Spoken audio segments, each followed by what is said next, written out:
এবং নিঃসন্দেহে আপনারা অত্যন্ত খুশি আছেন এই প্রতিষ্ঠানের রেজাল্টের উপর করে।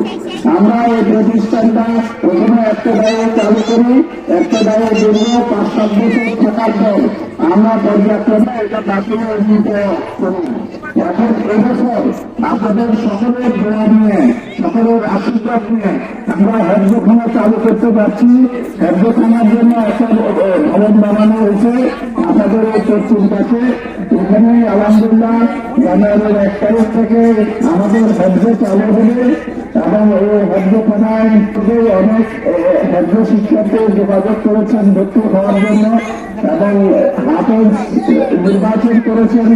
হাফেজের নিয়োগের বিষয়ে কথাবার্তা ফাইনাল হয়েছে।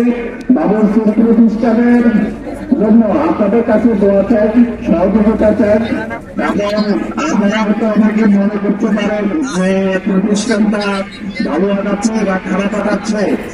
ফলাফলই বলবো যে প্রতিষ্ঠানটা ভালো আগাচ্ছে। তো আমি কথা বাড়াবো না, প্রতিষ্ঠানের একটু সফলতা কামনা করছি।